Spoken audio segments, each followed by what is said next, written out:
Karong adlaw ang simbahan nagsaulog sa pistahan ni San Agustin.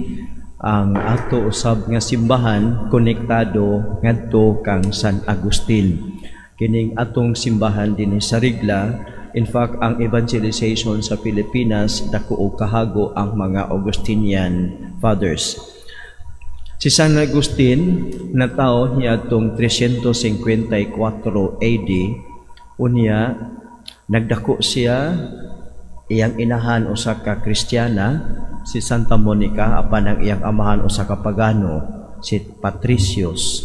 Pagkatapos, si Agustin nagpuyo og usa ka badlongon nga kinabuhi, kalibutanon nga kinabuhi, kahilayon, bisan unsa ang iyang buot nga sudlan, buot buhaton, iyang pagabuhaton.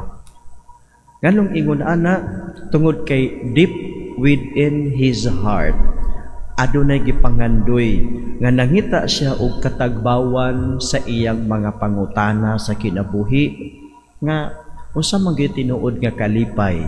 So abi niya ang tinuod nga kalipay tuas inom, tuas sa kanang bisyo, tuas sa mga babay, tuas sa nagkalain-lain nga mga grupo, hangtod nga siya nahisulod sa grupo sa Manichaean kanang mga heretical teachings. Apan nining tanan wala may iya nga nakaplagan nga makatagbaw sa iyang pangandoy sa iyang kasing-kasing. Hangtod nga usa ka higayon ni ana nakadungog siya sa wali ni San Ambrosio dito sa Milan. Ang obispo sa Milan natong higayon na mao si San Ambrosio. Og dito nagsugod pagkaukab ang iyang panghuna-huna. Dito nagsugod ang iyang interest to dig out and research more about Christianity, about Christian faith. O samtang siya nagtudlo dito sa Milan, nagtudlo man siya og rhetoric subject.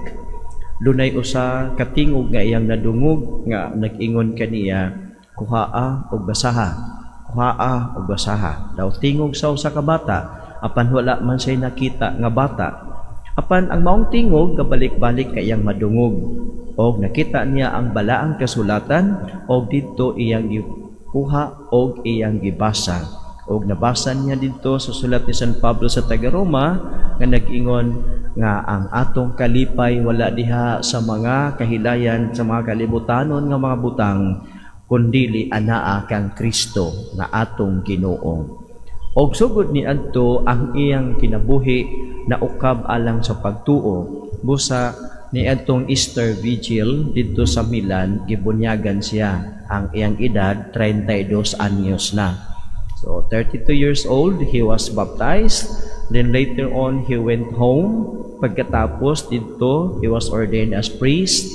Then later on he was ordained as bishop and assigned as bishop of Hippo. Unya sa iyang pagkaobispo, iyang gisulat ang iyang mga kasinatian o buot niya kining ipaambit ngadto sa mga tao. Busa iya kining gihanay pag-ayo o iyang gisulat aron nga kini mamahimong batayan, basihanan sa pagpuyo og Kristohanon nga kinabuhi. Mo nang gitawag ng mga reglas nga mga lagda sa kinabuhing Kristohanon. Usa sa iyang giisgutan sa nga mga lagda. Una, unsaon nato pagpuyo in a community. So in a community kinahanglan magpuyo nga adunay paghigugma sa usag-usa, magpuyo nga magampo uban sa community, magpasayloay sa matag usa.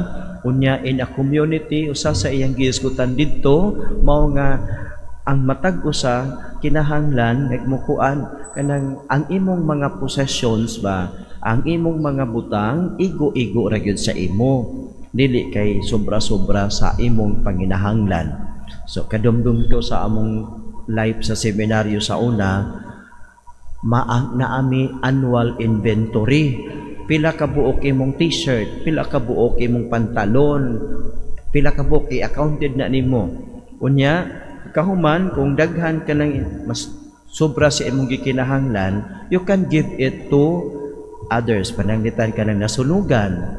So ang mga seminarista maghatag pud sila ngadto sa mapipila ka mga t-shirts, pantalon ngadto sa mga nabiktima sa sunog. So mao na ang kinabuhi nga iyang giingon nga kung kuan bitaw no kanang we only take what is enough for our needs, wa gyud untay kuwangan. Walay magutman, walay makuwangan siyang panginahanglan. So si San Agustin ang gihanay pag-ayo una iyang gihanay nga unsay pagabuhaton labi na ang emphasis on prayer. Iyan nang gi-emphasize pag-ayo sa kinabuhi sa Kristiyano. So prayer is important part of Christian life. So usa lang na sa mga rules kay doon naman sa gitawag na to nga 8 chapters sa iyang gitawag nga reglas o kanang maong mga lagda o sa pagpuyo sa Kristohanong kinabuhi iyang gidedikar ngadto sa mahal nga Birhen Maria. Mao nga gitawag ang Birhen Maria iyang gihatagan sa titulo Nuestra Señora de Regla de San Agustin. So mao na ang iyang gidala sa mga Augustinian fathers dinhi sa ato nga simbahan sa atong parokya and national shrine at this time. So mga kaigsuonan kasi San Agustin giila nga bantugan bright nga tawo ug iyang gihanay ang atong pagtuo iya bagihan ay pag-ayo kanang mga doctrines of the church about Trinity ug uban pa nga mga doktrina sa simbahan iyang gihan ay pag-ayo aron masabtan sa mga tao. Then he was a good pastor, he was a good bishop. Usa ka maayong magbalantay nga iya gayong gitudloan giunungan og iyang gisaulog ang mga sakramento alang sa kabalaan pagbalaan sa iyang katauhan. So ang sacraments he celebrated because sacraments are channels of grace to sanctify us. Mo na nga in every sacrament that we receive sanctifying grace. So iyan ang gisaulog para sa iyang katauhan. Hangtod nga siya gibawian sa iyang hinuwaman nga kinabuhi at the age of 76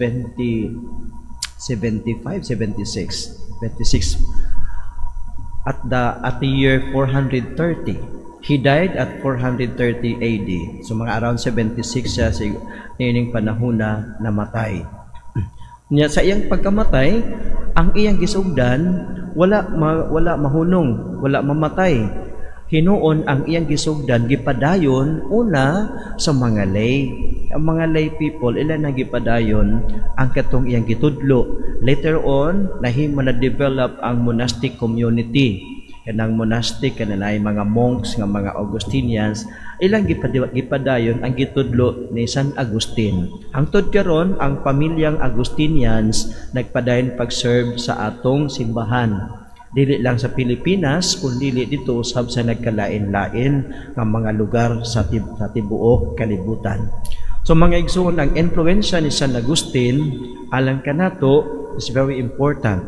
Mao nga siya gisaulog o giproklamar nga doktor sa simbahan. Dili lamang obispo kundi doktor sa simbahan. Kundi pasabot nga nakaantigo o kanabitong expert sa atong pagtuo nga Katoliko o iyang gihanay kini aron masabtan sa mga tao.